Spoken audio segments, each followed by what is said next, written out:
It's been more than a year since 17-year-old Trayvon Martin was fatally shot in Florida, and the media interest hasn't faded. With the murder trial of George Zimmerman getting underway this week, his brother has been making the TV rounds and accusing the press of being biased against the defendant. They don't trust the media, and I think rightfully so. They think that they've learned that the media is very good at putting their own spin on what they want the narrative to be. Does he have a point? I spoke earlier from New York with Chris Cuomo, the co-host of New Day, the new CNN morning show that has its premiere tomorrow morning. Chris Cuomo, welcome. Hey, great to be with you, Howie. Thanks for the opportunity. Happy to provide it. I have never seen the level of television coverage as with this George Zimmerman murder trial at the stage of jury selection, which is usually like watching paint dry. Is this media overload? Ooh, I don't know, Howie. This is tough because, one, as you know, I believe that the media does perform a very specific and valuable function when it comes to the criminal justice system. The stories are so immediately relatable. They're such a part of our social fabric, from everything from the narratives involved to the nature of consequences and how our process works. And this case, unfortunately, really checks all the boxes of urgency. Race looms large here. Some will take issue with that, but I think objectively it just does. And when that's the case, it really makes people even more tuned in, Howie. People want to make sure this is done cleanly, it's proper. Well, maybe justice, tuned in. You know? Maybe tuned in is the key phrase, because I'm going to push back a little bit. You say it checks all the boxes. I think it checks all the boxes to get ratings for television, because while it's undeniably a tragic situation, if it hadn't been for the racial aspect, if these were two white people or two black people involved, this wouldn't be getting any national attention. Well, I think that might be true in part. You want to push? Now I'll push. You want to do the ping pong push thing, Howie? Let's do it right now. I think if it were not that Trayvon were black and Zimmerman were not black, it would change the calculus a little bit. You don't know what it would mean if Zimmerman were someone who were African-American and Trayvon were a white kid, what that would mean. But race is involved any way you want to look at it. And I'll tell you this, here's the bet that you and I can make. I do not think that this story in any way will resonate from a ratings perspective the way Jodi Arias did. Why?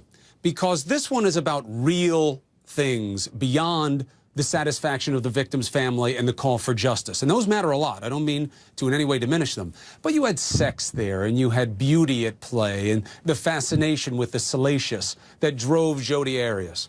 Also the highest stakes involved, obviously, death penalty eligible case. This case is about urgency and outrage and concerns about social justice. Now, whether or not they are placed fairly in this situation is another question. I think the outcome of this case could very well be a not guilty verdict, and that not be because of race or because of injustice or prejudice, but how will it be perceived?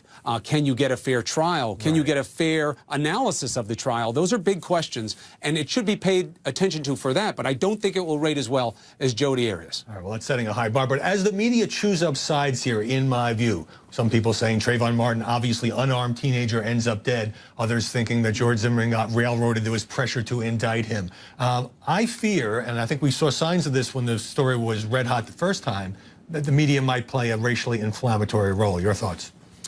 Racially inflammatory, meaning playing to the fact that Trayvon is African-American and what that means, and whether or not it's being treated with the urgency it would if you were a white person? What do you mean? Meaning portraying this as a kind of a Rorschach test of whether or not somebody can get justice in this system when the victim, sadly, tragically, is a black teenager. And of course, as you know, George Zimmerman's brother, Robert, has said he thinks the media are already showing signs of bias against his brother. Well, one of the problems that, not a problem, but one of the interesting parts of the dynamic of race in this country is that you do have so much attention to it played on one level, so that it could fuel the observation, the belief that this is going to be harder on Zimmerman because race, the race of his victim. And yet, you also have just as many people coming at it the other way, that, boy, Zimmerman should be in jail already. And if it weren't that, if this were a white person who had been victimized, this would have been done beforehand. I don't know that either is 100% true. Rarely does one side have a stranglehold on the truth. But I do believe that the issues involved make this worthy of coverage. It's going to be a very tricky case. It's very difficult for analysis because people don't see the facts of the case as they lay. They see them through the lens of their feelings about what's going on a higher level. A lot of personal prisms. Now, tomorrow morning, you will debut as the co-host of New Day, new CNN morning show with your colleagues Kate Baldwin and Michaela Pereira. It is no secret, Chris Cuomo, that CNN has had ratings troubles in the morning roughly forever. How is your program going to be different? Not on Sunday mornings with reliable sources, Howie. I believe it's the best show you have on Sunday. I don't think it gets bigger for me than being on this show today. Tomorrow is only a step down. The sucking up but I is take working. I take it. Is it good? I'm just pushing for more time. Can you see the logo? If I move my head, you get that New Day. I am very lucky getting to it tomorrow. CNN is a phenomenal brand. You know that. You helped build it, Howie. It's a big reason that I came here for this opportunity. Jeff Zucker is such a redoubtable figure in our business. His word means so much. Being able to work for him and learn from him is a big opportunity. In fact, you left ABC News just a few months ago. You had been on Good Morning America. You were on 2020, much bigger broadcast audiences, because you wanted to come to CNN, correct? Oh, absolutely, absolutely. And I'll tell you, it wasn't because I wanted to leave ABC News. I love the organization. People there are like family to me. I think they're the best in the business on the network level. You know, carving out cable for us. But this was a great opportunity, and that's why I took it. I came to this for all positive reasons, and that's important for me, for people to understand. I love ABC News. I wish them every success. Happy that they're #1 in the mornings with GMA. But here, I don't believe that CNN is dealing from anything other than a position of strength. Why? One, I dismiss what critics say about the perceptions of the morning, the ratings.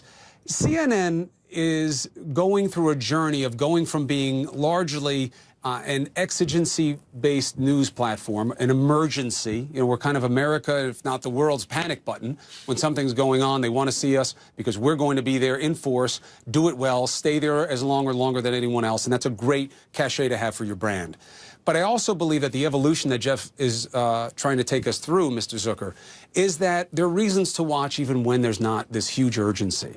And that's where the morning comes in, Howie, because as you understand better than I, it's important in an absolute sense to have the morning be strong so that it's a flow-through for what CNN believes is important, and that you have personalities there that you'll see on other places and platforms at CNN when it's called for. Speaking about personalities, you have a well-deserved reputation for conducting aggressive interviews on hard news stories. Is that going to be a transition for you to be on as a morning personality, which, as you know, people are eating breakfast, and supposedly the conventional wisdom is they want a little bit of a lighter approach? I think that you have to be deferential to the day part.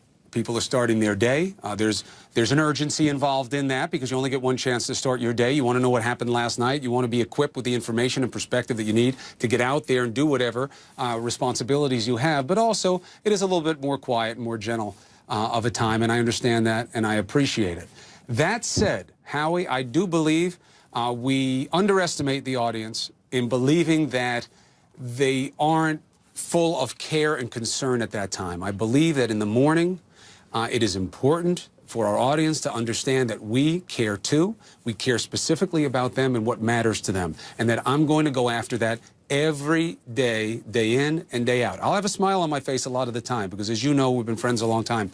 I take my job very seriously because I believe people deserve it. I do not take myself seriously at all. Well, so I'm happy to have a good time, and in that way I'm blessed with Kate and Michaela because they've got huge personalities, they've got a lot to offer, and they already have this common bond of smacking me around as often as they can. I'm in favor of that, and you already have experience getting up early in the morning. Chris Cuomo, good luck on New Day.